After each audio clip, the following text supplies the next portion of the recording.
डोंबिवलीतील रुडवॉल garden city या गृहसंकुलातील रहिवाशांना सध्या भीषण पाणी टंचाईचा सामना करावा लागतो आहे। MIDCकडून पाणी कपात होत असतानाच गृहसंकुलातील काही इमारतीतील रहिवासी दमदाटी करून पाण्याचा व्हॉल्व परस्पर फिरवून ते पाणी आपल्याकडे वळवत असल्याने पाण्याचं असमतोल वितरण होत आहे। गेल्या महिनाभरापासून हा प्रकार सुरू आहे। त्यामुळे रुडवॉल गार्डनमधील प्रिमरोज म्हाडा इमारतीत राहणाऱ्या 621 कुटुंबांना पाणी मिळत नाही।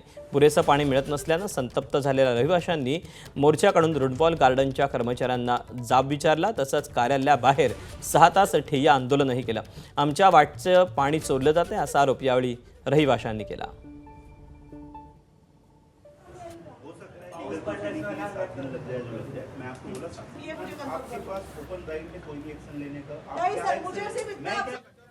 ईडब्ल्यूएसचा जो वाटा आहे तो ईडब्ल्यूएस पर्यंत पोहोचवण्याचे काम रुडवॉल वाल्यांचे आहे, त्यांच्या FM ऑफिसचे आहे। पण त्यांच्या FM चे ऑफिसचे अधिकारी आज आमच्या समोर आम्हाला आमच्या हक्काचं पाणी देण्यासाठी असमर्थ ठरलेले आहेत।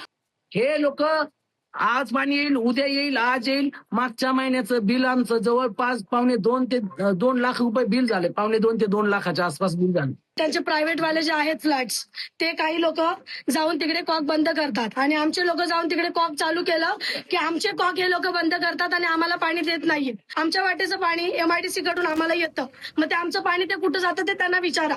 ते म्हणतात आम्ही काही करू शकत नाही। ABP माझा, उघडा डोळे बघा नीट।